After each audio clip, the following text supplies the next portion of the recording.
Mike Beliveau, and today we're out here at Duelist for the first time this season.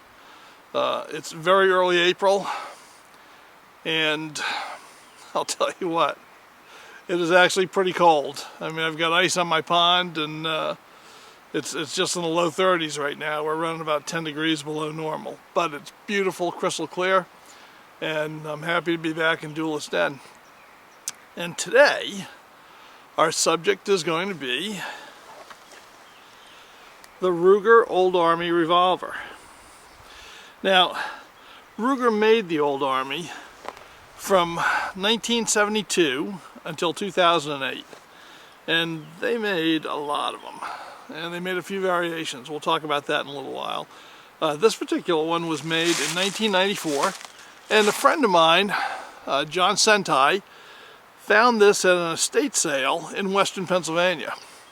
He found 3 of them out there for prices that were unbelievable, and we'll talk a little bit about price later. But he got a hold of me and he said, "Hey, do you want one?" And naturally, I said, "Oh yeah."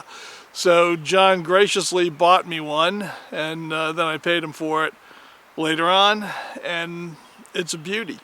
And I would call this the classic Ruger Old Army because it's got the 7.5-inch barrel, it's got adjustable sights, and it has all of the hallmarks of the Old Army when it first came out, because there were variations. They also later made them in fixed sight models, and that was largely due to cowboy action shooting. And they also made them in 5.5-inch barrels, which was also largely due from demands from cowboy action shooters. And the other thing is that they eventually made them in stainless steel as well as blue. And that's a good thing, but I happen to really like the looks of the blue ones. So let's load this up and let me give you a few facts about it. And then I'm going to have to sight it in. I've never shot this thing.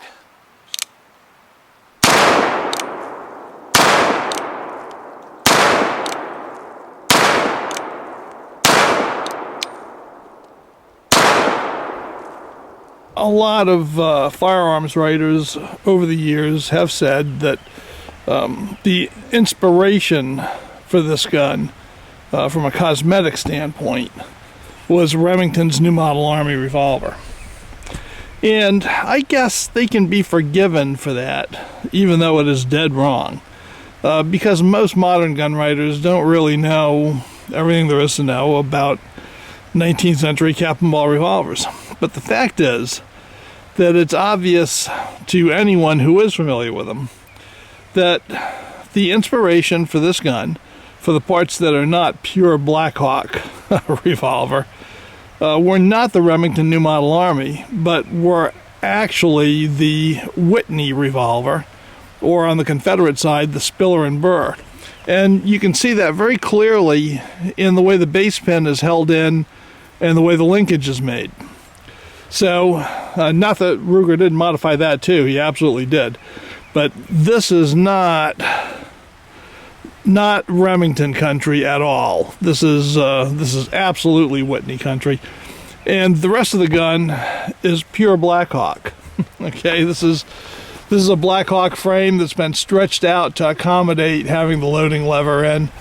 But it's all Blackhawk parts. This is basically 3-screw Ruger lock work.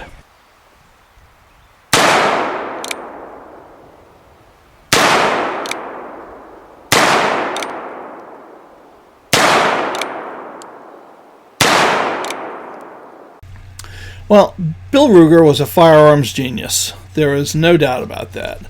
He wasn't always the most pleasant guy to be around, but there is no doubt that he knew what he was doing. And his genius was different than, say, John Browning's. I mean, John Browning could envisage something that had never been and then make it a reality. Ruger's genius lied in a couple of different directions. First of all, he was capable of recognizing that successful designs from the past could be turned into just as successful designs in the future. and I'll explain that in a minute. And his second area of genius was in manufacturing. Firearms manufacturing in the traditional sense, when Ruger came along, was getting very, very expensive. It required a lot of handwork. There was a lot of forging, a lot of machining. And Ruger changed all that in his company. He was heavily involved with investment castings instead of forgings. He was able to get the prices down so that everybody could enjoy his guns. And that was really something. He really led the way of modern manufacturing of firearms. So to give you an idea of how Ruger worked, in the 1950s, Westerns were all the craze. And Colt reintroduced their single-action army, and there were several companies that started making clones. And Ruger saw that as a good opportunity, a good business to get into. But instead of making a slavish copy of the Colt, which is what most people were doing, he totally redesigned the single-action revolver and came out with the Ruger Blackhawk. And this is the Ruger Blackhawk that he brought out in the 50s. It's called the 3-screw model because it has the older lock work that didn't have the transfer bar safety. And I'm going to tell you, my first centerfire handgun was a 3-screw Ruger 357 Magnum with the short barrel like this. And if there's any gun I wish I had back that I foolishly let get away, this is it. These are getting hard to find now and quite pricey, but I'll tell you, if I find one at a good price, I'm going to buy it. And they sold like hotcakes. I mean, it had a better lock work, it had adjustable sights, it had a lot of stuff that was not on the original single actions, but that the public absolutely loved it. And he followed that up by taking the Farquharson Falling Block single-shot rifle. This was a British design, very high-end sporting rifle.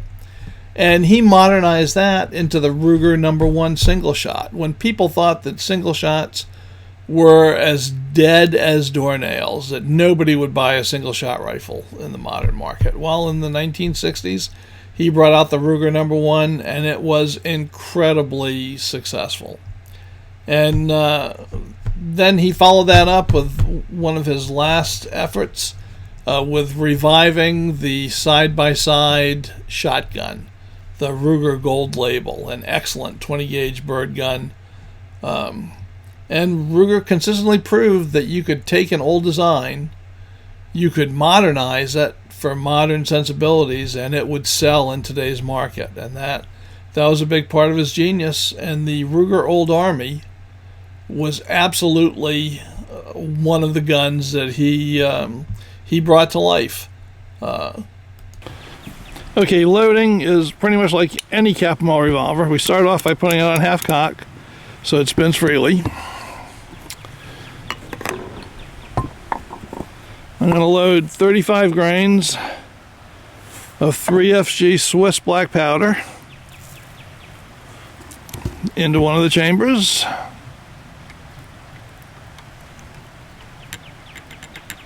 Make sure we got it all.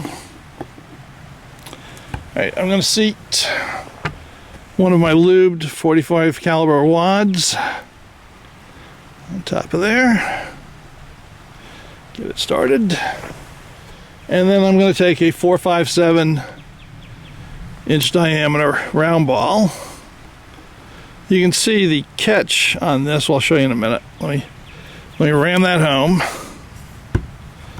Okay, so I don't know if you can see the catch on here is quite different, right, and the stud quite different than on the reproduction revolvers. Very nice. So we got a little shaved ring of lead, and I'm going to load up all 6, something I don't usually do, but this has very deep hammer notches between the cylinders. It's the only black powder revolver that I actually trust the safety system on. So go figure. All right, so I'm going to load up the rest of these, and then we'll cap them. All right, before you see me capping it, I want to just discuss the capper that you're about to see. This is a pretty neat little capper, and it was sent to me by Anders Gustavsson, and he's in Sandvikin, Sweden. I hope I'm saying that right, Anders. So Anders makes these, and they are basically 3D printed, and he can put your name on them. And amazingly, they only cost $4.30. Now, I don't know what it costs to ship them from Sweden, but this worked very well. They're easy to load, they're easy to use. I mean, they're not like a high-capacity capper, but if you're using one at a match, it would be fantastic. So, anyway, his contact information has been listed here, and Facebook is the best way to contact him. So, if you're looking for a capper, you might want to give this a try. Alright, we got our 6 chambers loaded, and I'm going to try this Swedish Capper and see how it goes. Okay, very, very nice.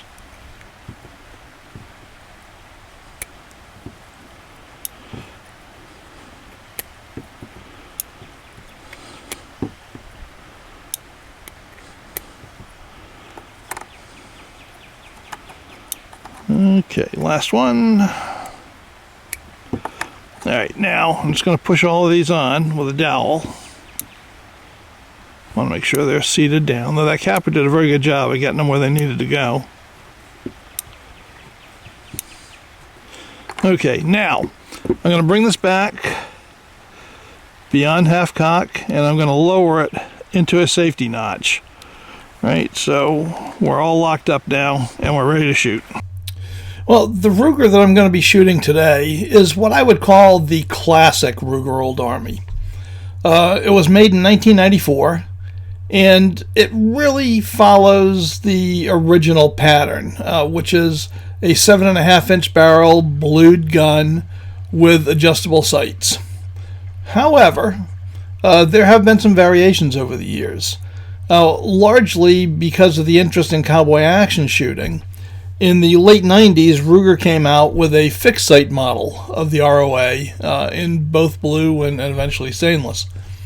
And also because of cowboy action shooters, they came out with a 5.5-inch barrel. This had been something that custom gunsmiths had done for quite a while. And Ruger decided, as they told me one time when I was talking to them at an event, they said, you know, why should the custom guys make all the money? So we decided to get into the game ourselves. So they made 5.5-inch barrels and fixed sight models, and eventually also stainless steel models as well. Now, those are all fine, and I like them, but to be honest with you, my main interest in Rugers is in the classic adjustable sighted 7.5-inch barrel model, because for me, if I wanted a historical gun, I'd get an historical gun.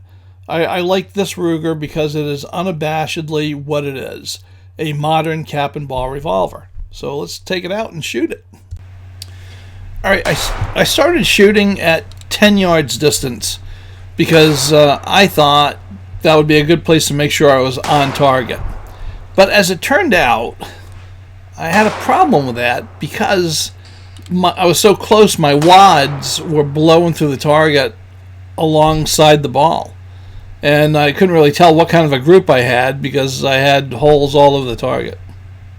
Okay, well, I'm going to try this again. I moved my position back to 15 yards.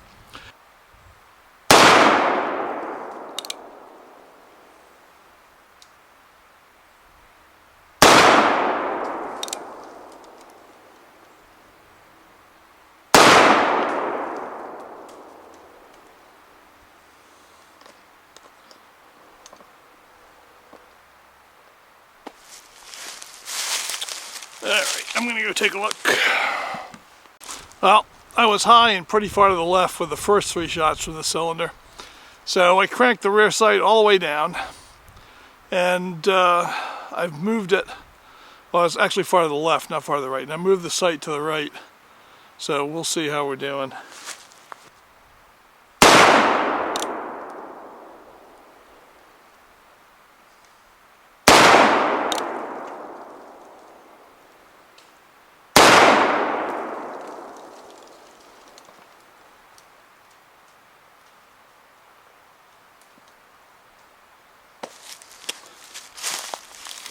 Alright, let's go see.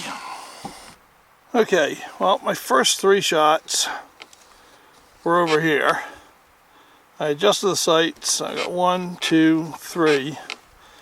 Much more in the ballpark. I've got the elevation down as far as I can go. Well, I've dropped back on the powder charge to 30 grains of 3F Swiss, and I want to see how that does on target at 15 yards.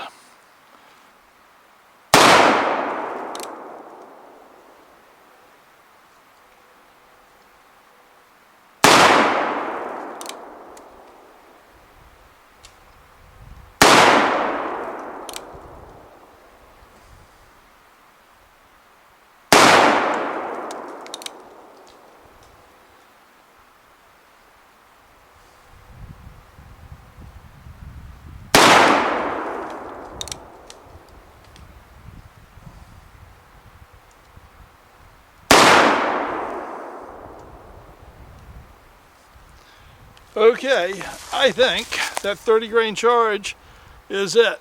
Let's go take a look at the target. Well, it's obvious that if I do my part, the Ruger will do its part. That 30 grain charge seems to be what it...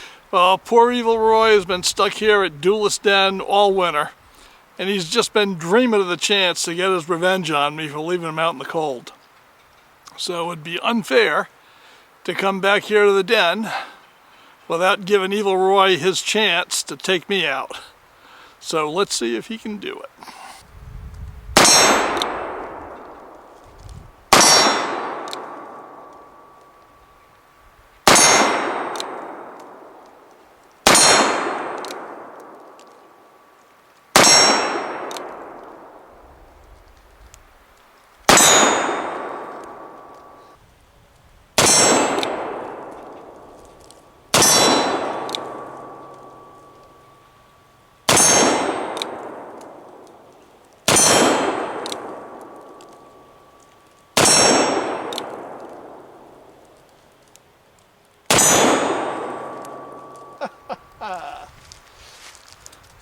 Well, I guess Evil Roy didn't get to take me down. And the ROA really did pretty darn good. Well, I stopped by Swing City. We got Swingin' Sam and the Circle Gang here. And I'm going to take the Ruger Old Army and see if I can make some noise with them. So, let's see.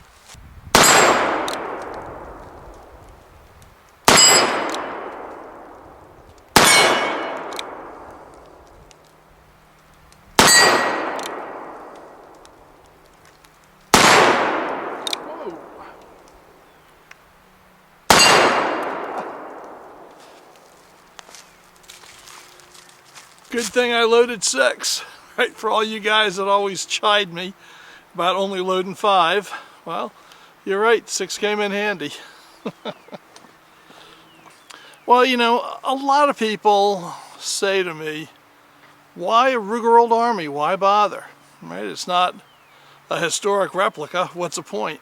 Well, the point is that it is a thing of its own. It's not a historic replica. It's a modern cap and ball revolver, right? It's a Ruger Old Army. It is the Swiss watch of cap and ball revolvers.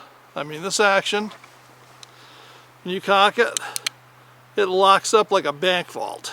Beautiful. I've been shooting this thing all day. I can't even tell you how many rounds I put through it. A lot. 60, 70 rounds probably. Look at that cylinder spin, right? I mean, it's well made.